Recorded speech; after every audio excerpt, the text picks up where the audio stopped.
Hello everyone, मैं BK Kumar आप सभी को एडी1 चैनल पर स्वागत करता हूं। देखिए, इसके पहले वाले वीडियो में हम लोग देखे हुए थे रिसोर्सेज के डिफिनेशन, ठीक है ना। अब उसमें हम बताए हुए थे कि फर्स्ट मेरा वीडियो था, क्योंकि वो हम यूट्यूब पर 15 मिनट से या फिर कुछ ज़्यादा मिनट का लॉन्ग वीडियो नहीं हो सकता था, ठीक है ना।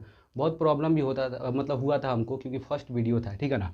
लेकिन उसके बाद हम बोले थे आप लोग को कि एक लॉन्ग वीडियो भी आएगा, लेकिन इसमें क्या प्रॉब्लम हो रहा है कि मेरे पास ये मोबाइल है, ठीक है ना। ये मोबाइल से ही शूट करना है, इसी से एडिटिंग करना है, और इसमें क्या हो रहा है, बहुत प्रॉब्लम हो रहा है, ठीक है ना। ज़्यादा लंबा वीडियो हो रहा है तो उसको क्या हो रहा है कि अपलोड करने में बहुत ज़्यादा टाइम लग रहा है। सो हम कोशिश करेंगे कि हम पार्ट बाई पार्ट जो है वीडियो बनाएंगे, और अच्छे से वीडियो बनाएंगे, ठीक है ना, ताकि आपको भी सारा चीज़ समझ आए, आपको भी किसी भी तरह का कोई प्रॉब्लम नहीं हो, ठीक है ना। तो इसके पहले वाले वीडियो में हम आपको बोले थे कि फीचर्स ऑफ रिसोर्सेज बताएंगे, लेकिन टाइम की वजह से जो है, कमी की वजह से जो है हम आपको नहीं बता पाए थे। तो आज देखेंगे फीचर्स ऑफ रिसोर्सेज, फिर उसके बाद देखेंगे टाइप्स ऑफ रिसोर्सेज। चलिए हम लोग थोड़ा सा नज़र डालते हैं फीचर्स ऑफ रिसोर्सेज पर। देखिए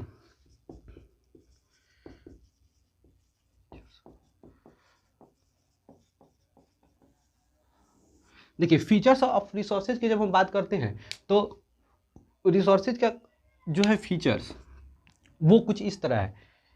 इट इज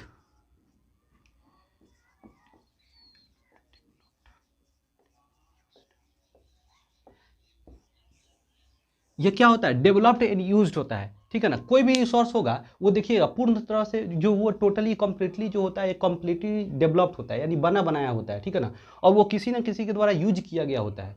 यूज नहीं किया गया होगा, पूर्ण रूप से डेवलप्ड नहीं होगा, टोटली मतलब डेवलप्ड नहीं होगा, तो फिर वो रिसोर्सेज नहीं हो सकता है, ठीक है ना। दूसरा आता है क्या, इट सेटिस्फाई ह्यूमन नीड्स। ये मनुष्य के, ये ह्यूमन बीइंग के नीड्स को सेटिस्फाई करता है। उसके बाद आता है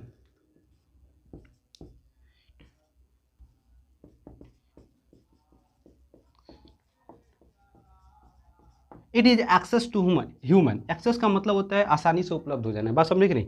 ये जो होता है मनुष्य को, ह्यूमन बीइंग को आसानी से उपलब्ध हो जाता है। इट हैज इकोनॉमिक एंड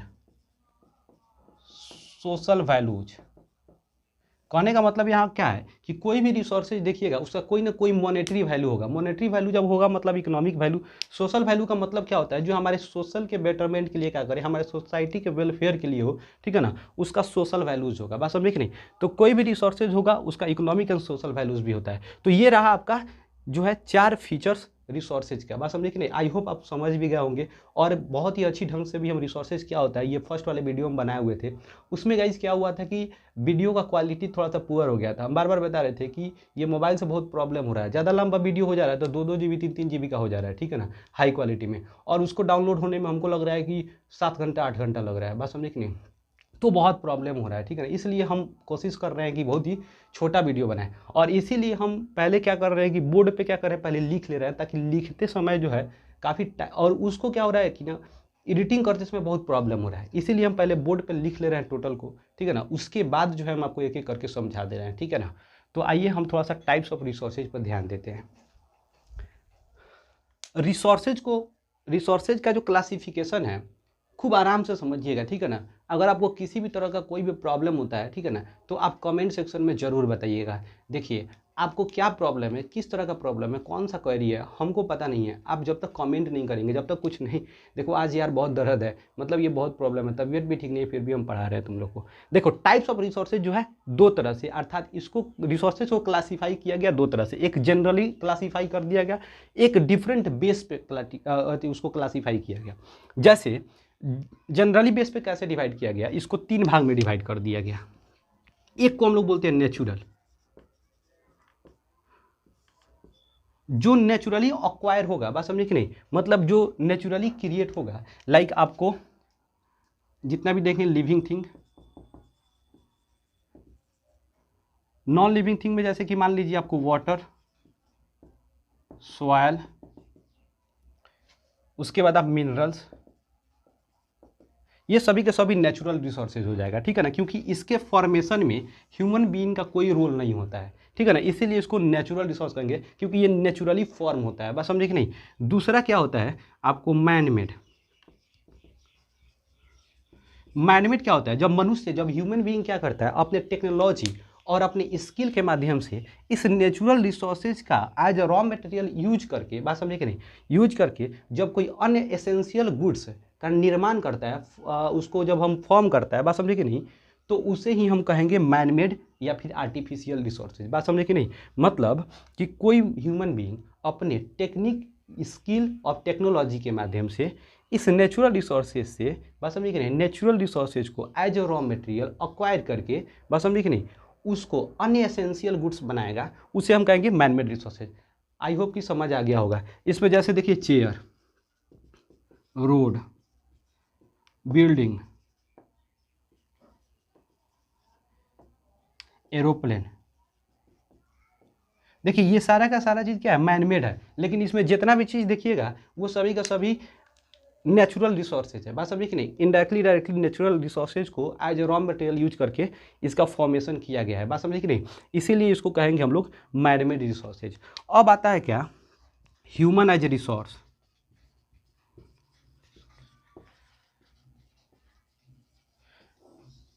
देख चला, बहुत ही आराम से समझना, ह्यूमन एज रिसोर्स, इसमें लड़का सबको बहुत दर्द होता है, ठीक है ना, लेकिन आज तुमको बिल्कुल पूरा का पूरा दर्द खत्म कर देंगे। ये कैसे होगा थोड़ा सा समझना, बार बार हम कहते हैं दर्द का मतलब प्रॉब्लम, ठीक है ना।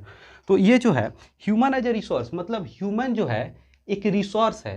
कब, जब उसके अंदर कोई ना कोई स्पेसिफिक जो होगा टैलेंट होगा, उसके अंदर नॉलेज होगा, टेक्नोलॉजी होगा, तभी वो रिसोर्स होगा। मतलब ये कि technology, skill, knowledge,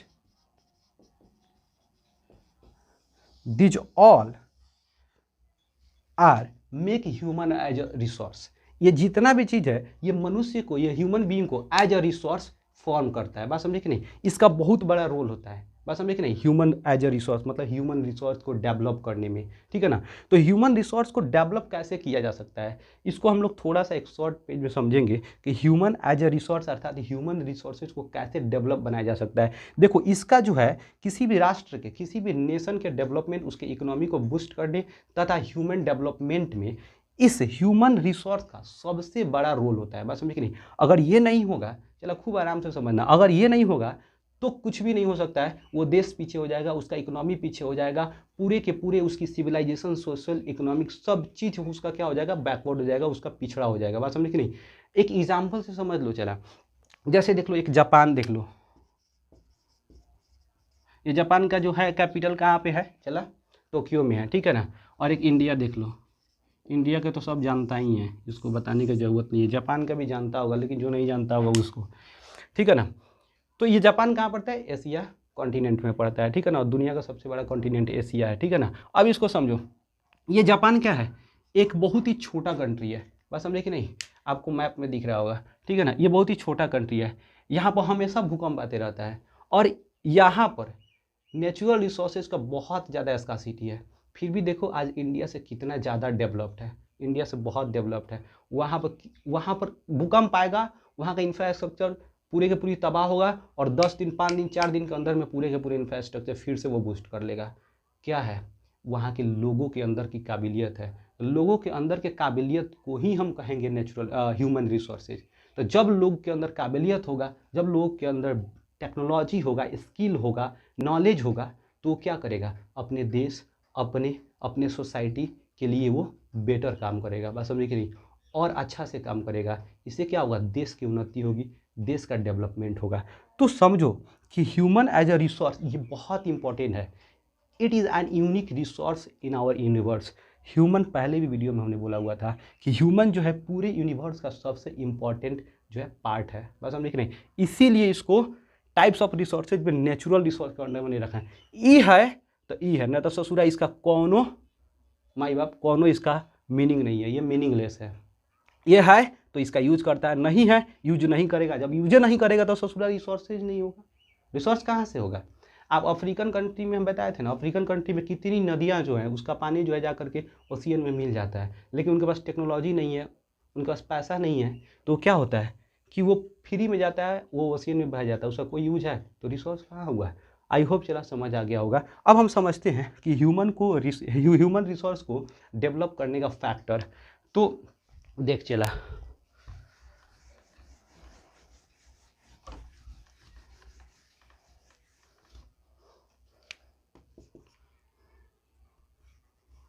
education, health,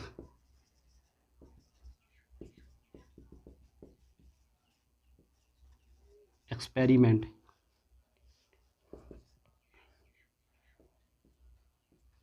ठीक है ना। देखो ये एजुकेशन का बहुत बड़ा रोल होता है, ठीक है ना। आप जिस देश में अधिक लोग पढ़े लिखे होंगे, बस हम लिखेंगे अधिक एक्सपीरियंसेस होंगे, जिस देश के अधिक लोग स्वस्थ होंगे, बस हम लिखेंगे वहाँ का ह्यूमन रिसोर्स जो होगा और अधिक बूस्ट होगा। जब ह्यूमन रिसोर्स बेटर होगा, डेवलप होगा, तो क्या होगा, वहाँ के पूरे इकोनॉमी, पूरे के पूरे और भी नेचुरल रिसोर्सेज का यूटिलाइजेशन सही ढंग से होगा। चला रे, आगे हम रिसोर्सेज कंजर्वेशन के बारे में पढ़ेंगे, प्लानिंग के बारे में पढ़ेंगे, डेवलपमेंट के बारे में पढ़ेंगे। तो ये सब कब होगा, जब ह्यूमन रिसोर्सेज क्या होगा, डेवलप्ड होगा। ह्यूमन पढ़ा लिखा रहेगा तब है ना रिसोर्स को भी बचाएगा, नहीं तो अनपढ़ लोग जाए कहेगा चाचा वो पानी ज़्यादा बर्बाद नहीं ना करना चाहिए, तो 2-4 गड़िया का भाग ससुरा, तुम्हारे बाबू का है ये पानी, ठीक है ना। वो नहाएगा कम, पिएगा कम, बर्बाद करेगा ज़्यादा। लेकिन वही पढ़े लिखे आदमी को जाकर बोलोगे चाचा रिसोर्स थोड़ा सा, ये पानी जो है हमारे लिए बहुत ज़रूरी है, इसको बचा कर रखना चाहिए, तो समझ जाएगा, समझे कि नहीं। लेकिन अनपढ़ लोग को जाकर कहोगे, वो समझ ही नहीं पाएगा, उसके वैल्यूज़ के बारे में नहीं समझ पाएगा, उसका अपॉर्चुनिटीज़ के बारे में नहीं समझ पाएगा, तो वो कहाँ से उस चीज़ को बचाएगा। तो किसी भी देश के रिसोर्सेज प्लानिंग, डेवलपमेंट, कंजर्वेशन में ह्यूमन रिसोर्स का बहुत बड़ा रोल होता है। अगर वो बेटर है, वो डेवलप्ड है, तो सब कुछ ठीक है, अन्यथा सब कुछ, अदरवाइज सब कुछ बेकार है।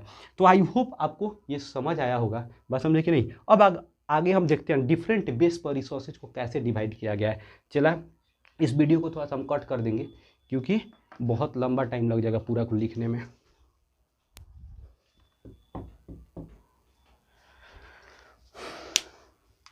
हाँ तो चला, देखो डिफरेंट बेस पे जो चला है ना, उसको हम लोग 4 बेस पे डिवाइड किया, लेकिन बोर्ड पे इतना ही जगह था, अभी 3 गो बेस तुमको बता रहे हैं।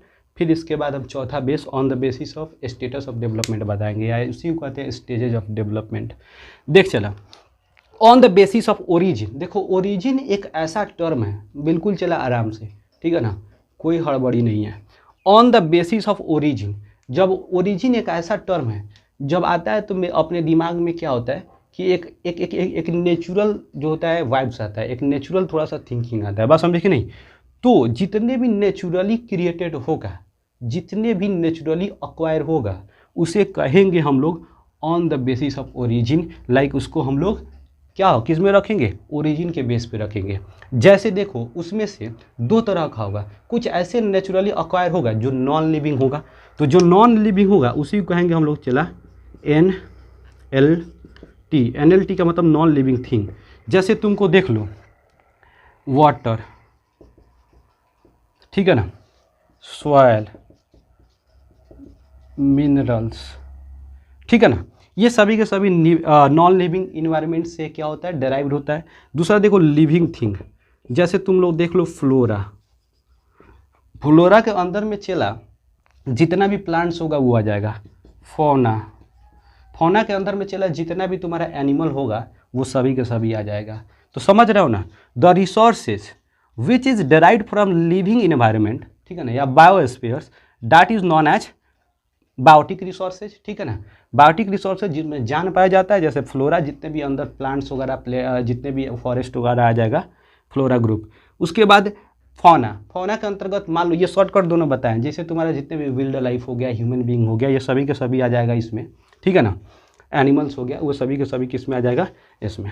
दूसरा आता है अबायोटिक रिसोर्स, जैसे कि हम अभी जस्टे बताएं तुमको कि all the resources which are derived from non living environment, like जितने भी non living environment as well as god created होगा, नेचुरली क्रिएटेड होगा, उसको हम कहेंगे चला अबायोटिक रिसोर्सेज। इसके अंडर में क्या क्या आएगा, water, soil, minerals. I hope कि समझ आ गया होगा, ठीक है ना। अब आगे देखते हैं on the basis of एक्सहॉस्टिबिलिटी।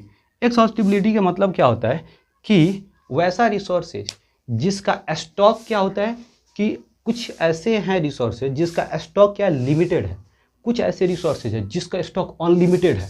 Unlimited कहने का मतलब क्या है कि जो क्या है कि कहीं ना कहीं आपको केमिकल, फिजिकल और मैकेनिकल प्रोसेसेस के द्वारा क्या होता है, बनते जाता है। यूज करेंगे बन जाएगा, यूज करेंगे बन जाएगा, बात समझे कि नहीं। तो उसका लिमिटेड क्या होगा, उसका जो स्टॉक क्या होगा, अनलिमिटेड होगा, मतलब वो कभी समाप्ति नहीं होगा।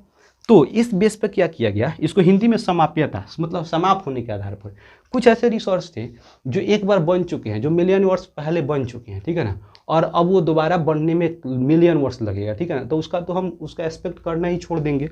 तो यहाँ पर चला, उसके आधार पर क्या किया गया, रीन्यूएबल। देखो नाम से पता चल रहा है, री का मतलब होता है दोबारा, न्यू का मतलब हो क्या, नया, बस हम लिखें, एबल का मतलब होने वाला। तो वैसा रिसोर्सेज जिसके अंदर नया होने का क्षमता हो, कैपेबिलिटी हो, एबिलिटी हो, उसे कहेंगे रीन्यूएबल।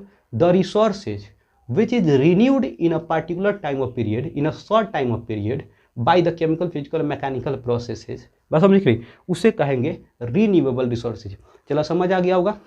देखो इसको फर्दर अगर हम लोग डिवाइड करेंगे तो दो तरह से डिवाइड कर सकते हैं, एगो फ्लो कंटिन्यूअस, इसको फ्लो और कंटिन्यूअस, ठीक है ना, कंटिन्यूअस रिसोर्सेज।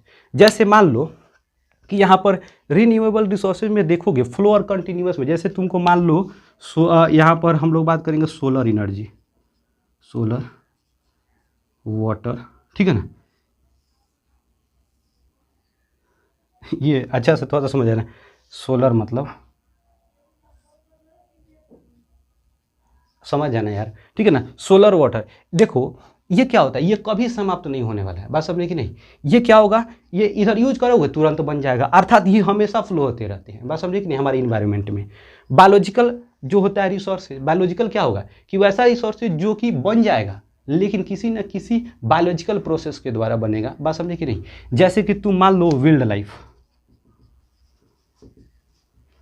वेजिटेशन,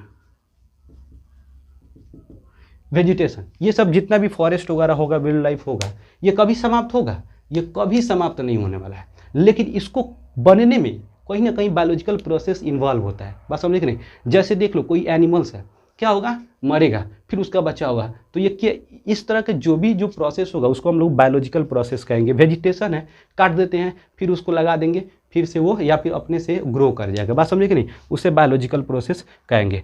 तो रीन्यूएबल रिसोर्सेज मतलब समझ आ गया, which the resources which is renewed in a short time of period by the physical, chemical और मैकेनिकल प्रोसेस, ठीक है ना, that are non as renewable resources. उसको ही फर्दर हम लोग डिवाइड किए दो तरह से, फ्लो कंटिन्यूअस, एक बायोलॉजिकल, फ्लो और कंटिन्यूअस, एक बायोलॉजिकल रिसोर्सेज। फ्लो में जो तुम्हारा हमेशा बन जाए, तुरंत बन जाए, ठीक है ना, सोलर, वाटर, जैसे उधर से हो जाएगा आपको, बायोलॉजिकल में wild life, vegetation. I hope ये समझ आ गया होगा। दूसरा नॉन रिन्यूएबल रिसोर्सेज, मतलब नॉन जिसमें लग गया चला, उसका मतलब होता है नहीं, जो तुरंत नया, मतलब नया नहीं बनने, जिसको बनने में जूलॉजिकल ईयर, मतलब कि एकदम से बहुत अधिक टाइम लगता है, बात समझे कि नहीं। जैसे मान लो कि एक इसमें हम बात करते हैं जैसे मेटल्स, मिनरल्स, मान लो मिनरल्स, पेट्रोलियम्स, पेट्रोलियम,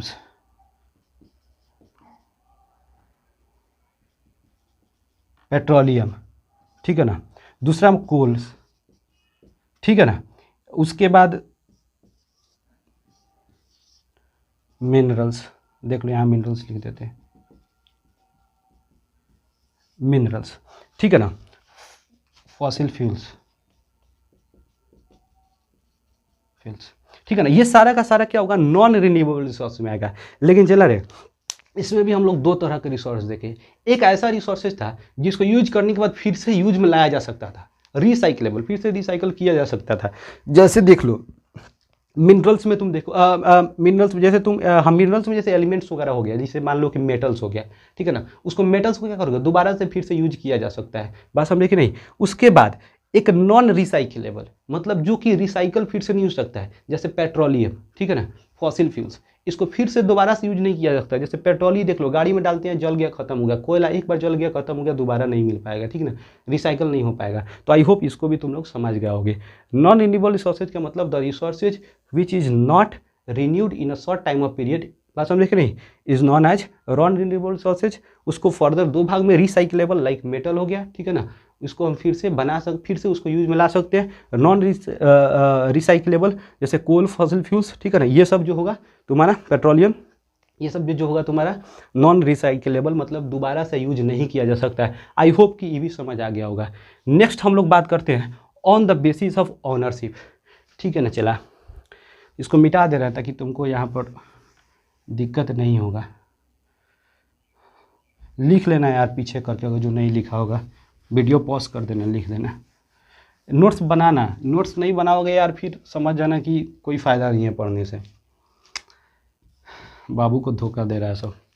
देखो, on the basis of ownership, ownership का मतलब हो गया कि दुनिया में जितना भी रिसोर्सेज है, अगर बात करें कि कुछ ऐसे रिसोर्सेज है जिस पर किसी न किसी इंडिविजुअल या सिंगल या प्राइवेट व्यक्ति का क्या होता है, एक सिंगल व्यक्ति का अधिकार होता है उसका। जैसे तुम्हारा मोबाइल जो तुम देख रहा है, ठीक है ना, ये मेरा मोबाइल जिससे हम शूट कर रहे हैं, ये मेरा बोर्ड, ठीक है ना, तुम्हारा घर, ठीक है ना, ये सभी के सभी individual resources. The resources which is owned by individual person या private person, that is non as individual resources. I hope तुम समझ गया होगा। जैसे तुम्हारा हो गया, तुम्हारा हाउस हो गया, तुम्हारा शॉप हो गया, तुम्हारा फील्ड जैसे कि खेत हो गया, तुम्हारा फील्ड वगैरह हो गया, ठीक है ना, मोबाइल तुम्हारा फ़ोन हो गया, वो सब कम्युनिटी ओन्ड रिसोर्सेज। हम छोटा लिखे ताकि तुमको अट जाए उसमें, ठीक है ना। तो हम बोलेंगे, लिखते चलना, हम बेकार के बोलने नहीं आए यहाँ पर, ठीक है ना। कम्युनिटी ओन्ड रिसोर्सेज, ओन मतलब कि जिसके द्वारा क्या किया जाए, ओन किया जाए, जिस पर किसी का मालिक, कोई ना कोई मालिक हो उसका, ठीक है ना। तो community owned resources, the resources which is accessible to all members for that particular community village. बात समझे कि नहीं। जैसे मान लो कि वैसा रिसोर्सेज जो क्या होता है कि उस कम्युनिटी के या फिर उस गांव के या फिर सोसाइटी के सभी लोगों के लिए एक्सेसिबल होता है, मतलब वो सभी लोग यूज कर सकते हैं उसी लोगों के द्वारा, और म्यूचुअली सभी लोगों के द्वारा ऑन किया जाएगा, सबका भागीदारी होगा उसको बचाने में, कंजर्व करने में, ठीक है ना। तो उसको हम कहेंगे कम्युनिटी ओन रिसोर्सेज। बात समझे कि नहीं, जिसमें किसी पार्टिकुलर व्यक्ति का नहीं होता है। जैसे तुम पार्क देख लो गांव का, ठीक है ना, जैसे तुम मंदिर देख लो, टेम्पल्स वगैरह, मस्जिद देख लो, ठीक है ना। All these are the examples of community own resources. बात समझ आ गया। नेक्स्ट है नेशनल रिसोर्सेज। चला रे, इसमें खूब आराम से समझना, इसमें लड़का सब को थोड़ा सा दर्द होता है, ठीक है ना। देखो, नेशनल रिसोर्सेज, नेशनल रिसोर्सेज क्या कि the resources which are owned by government या फिर स्टेट, मतलब कि नेशनल गवर्नमेंट, उस देश के सरकार के द्वारा ऑन किया जाएगा, तो उसे हम कहेंगे नेशनल रिसोर्सेज। इसके अंदर जितने भी ज्योग्राफिकल बाउंड्री है उसके अंदर, प्लस जितने भी तुम्हारा ओशियनिक एरिया, लाइक कि तुम्हारा 12 नॉटिकल माइल से लेकर, इसी को हम लोग 22.2 या फिर 19.2, ठीक है ना, किलोमीटर कहीं कहीं देता है, एनसीईआरटी में ये देता है, ठीक है ना। चला, तो जैसे मान लो इंडिया के जितने भी कोस्टल स्टेट्स हैं, बात समझे कि नहीं, कोस्टल लाइन है, वहाँ से जितने भी ओशियन या सी है, बात समझे, उसके अंदर 12 नॉटिकल माइल या 22.2 किलोमीटर तक, 22 शायद रहता है, ठीक है ना, 22.2 या 22 रहता है, एनसीईआरटी में देख लेना, हमको कंफर्म नहीं हो पा रहा है, इसी तरह होगा, ठीक है ना। तो 12 किलोमीटर, 22 किलोमीटर या फिर 19.2 किलोमीटर, ज़्यादातर ये वाला याद रखना, ठीक है ना। तो वहाँ तक के रिसोर्सेज होगा, अंदर तक 22 किलोमीटर तक का रिसोर्सेज होगा, उसको नेशनल रिसोर्सेज कहा जाएगा। मतलब क्या, उस पर उस पार्टिकुलर कोस्टल वाला पार्टिकुलर कंट्री का अधिकार होगा। जैसे हम इंडिया की बात करेंगे, चला, जैसे देख लो,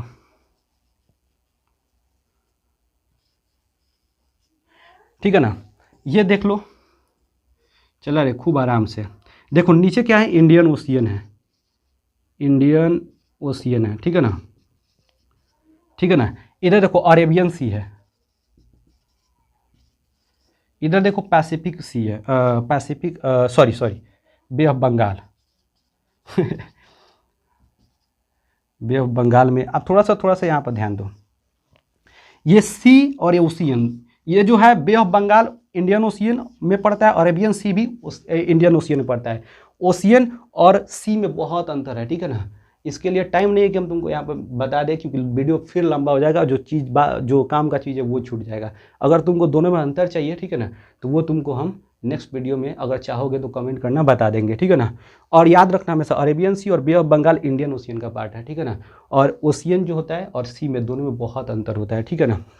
तो ये जितना कोस्टल एरिया है, ठीक है ना, ये जितना भी इसके सटा हुआ एरिया है, इसके अंदर 22 किलोमीटर तक, ठीक है ना, या फिर 12 नॉटिकल माइल तक, ठीक है ना, उसको कहेंगे नेशनल रिसोर्सेज। उसको कहेंगे हम लोग गवर्नमेंट, मतलब कि आपको क्या होगा, गवर्नमेंट के द्वारा ऑन किया जाएगा, इसीलिए उसको कहेंगे हम लोग नेशनल रिसोर्सेज। आई होप कि समझ आ गया होगा, ठीक है ना। तो समझ आ गया कि समुद्र के अंदर सटे हुए जितने भी कोस्टल लाइन है उसके अंदर कितने किलोमीटर तक के एरिया को नेशनल रिसोर्सेज कहेंगे, 22 किलोमीटर या फिर 12 नॉटिकल माइल या 19.2, ठीक है ना। तो अब दोनों ऑप्शन दे देता है अगर, तो तुम ये 22 वाला मार देगा, ठीक है ना। अब देखो इंटरनेशनल रिसोर्सेज,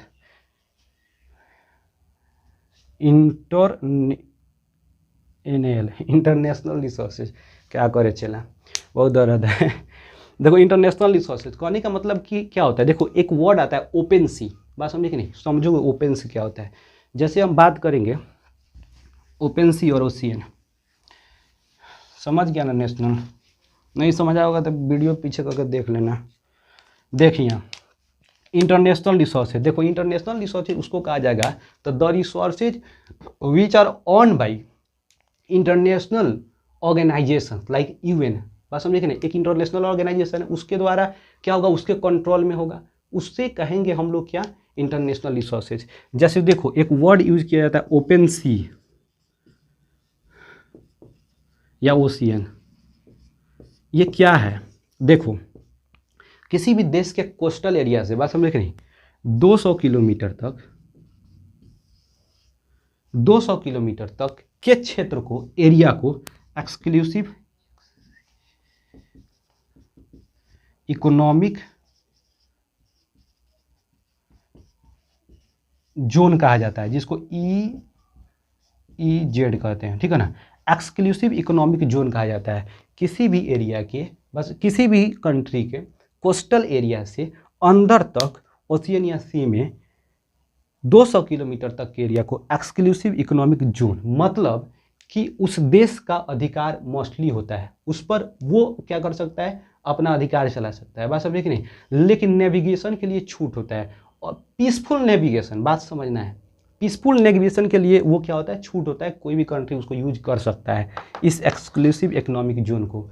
उसके बाद वाला एरिया को, 200 किलोमीटर के बाद वाला एरिया को ओपन सी के नाम से जाना जाता है। वो क्या होता है, उस पर किसी का अधिकार नहीं होता है, बात समझे कि नहीं। उस पर वो किसके कंट्रोल में होता है, इंटरनेशनल ऑर्गेनाइजेशन के कंट्रोल में होता है। आई होप चलो समझ आ गया होगा। तो उसके ओपन सी वाला जो पार्ट होगा वो कौन होगा, इंटरनेशनल ऑर्गेनाइजेशन। अब यहाँ पर कोई भी काम करना है, मछली मारना, तेल निकालना है, तो वो सब किसके ऑर्डर के बिना, किसके ऑर्डर के हिसाब से होगा, इंटरनेशनल ऑर्गेनाइजेशन। उसके विदाउट परमिशन कोई भी यहाँ पर कुछ नहीं कर सकता है। हाँ नेविगेशन होगा, पीसफुल नेविगेशन होगा, ट्रांसपोर्टेशन कर सकते हैं आप। या इसका दूसरा आपको एयरवेज चला रहे आसमान, ये जो है ये भी फ्री है पीसफुल एयरवेज के लिए।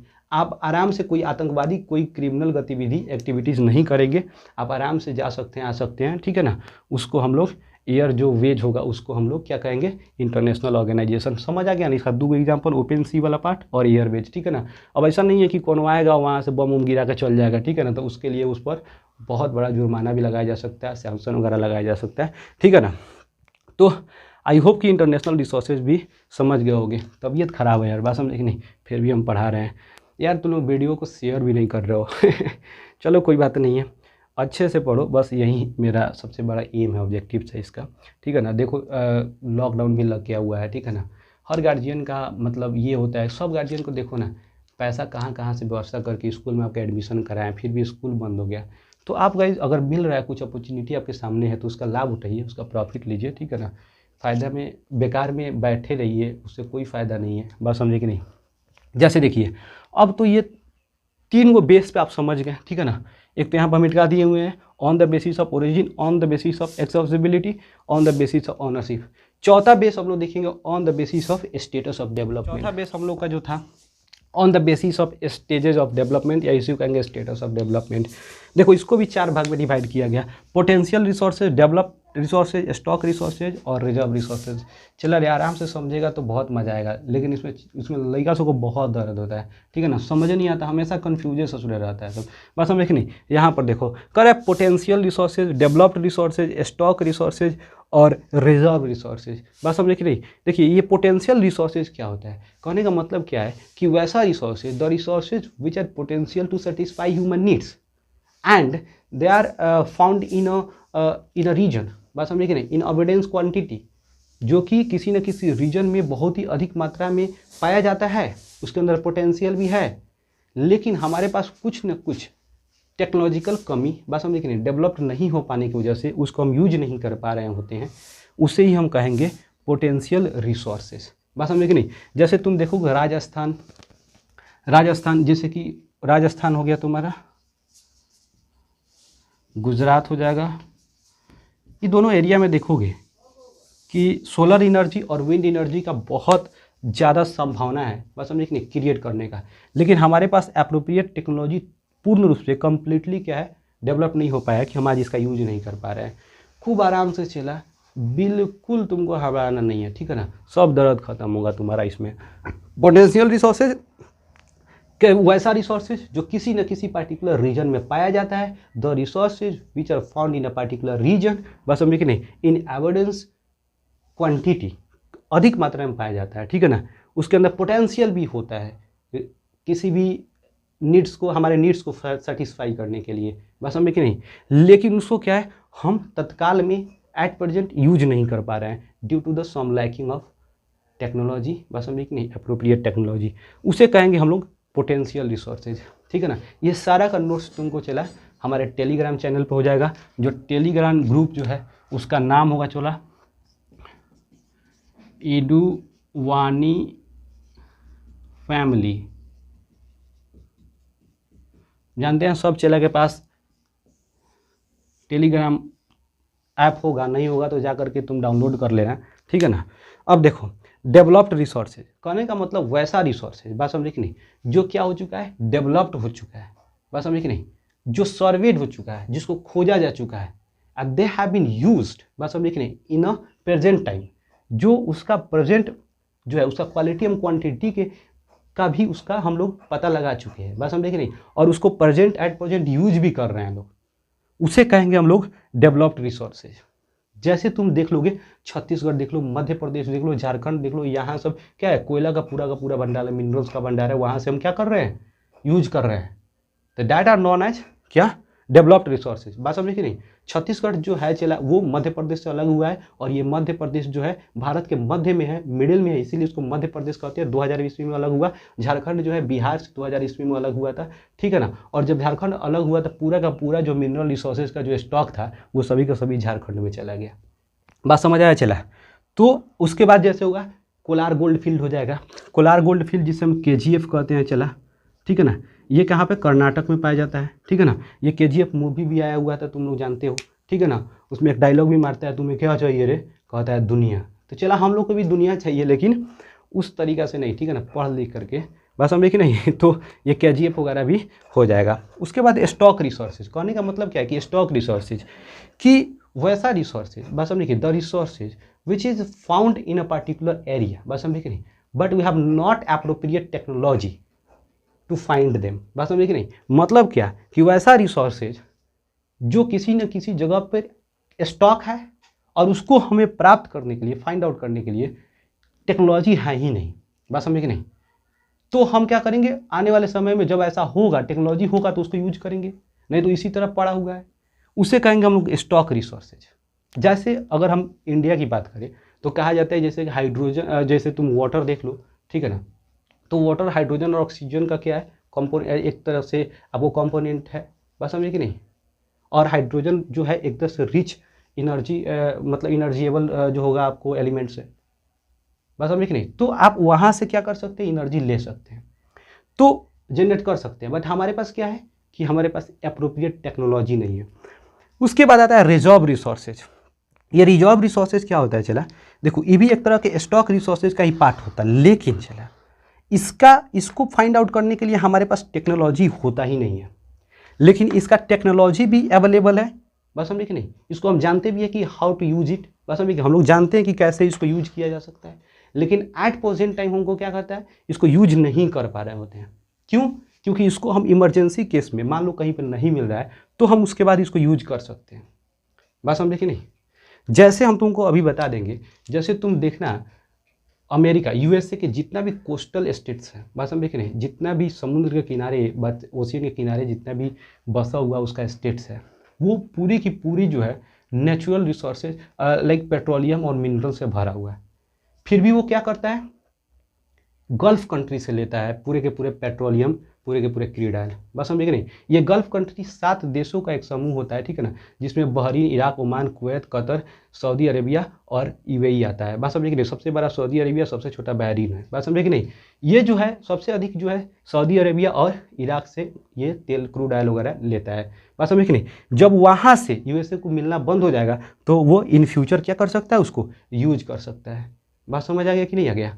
इसी को कहेंगे रिजर्व रिसोर्सेज। आई होप चला ये सभी मैटर आपको समझ आया होगा, ठीक है ना। और यार चैनल को सब्सक्राइब भी करो और सपोर्ट करो, ठीक है ना। हम लोगों के पास डिजिटल बोर्ड नहीं है क्योंकि हम लोग अभी पूरे इनिशिएट किए हुए हैं, तो तुम्हारे सपोर्ट से ही वजह से हो जाएगा।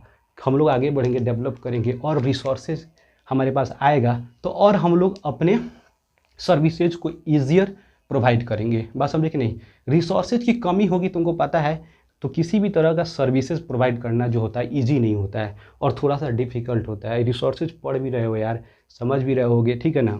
तो सपोर्ट करो, ठीक है ना। अच्छा लगे तो अपने दोस्तों के पास भी भेजो, ठीक है ना। और सब्सक्राइब भी करो, उनको भी सलाह दो सब्सक्राइब करें और देखें। इस लॉकडाउन में बिल्कुल टाइम को बर्बाद मत कीजिए यार, ठीक है ना। अच्छे से पढ़िए और खुश रहिए। जय हिंद।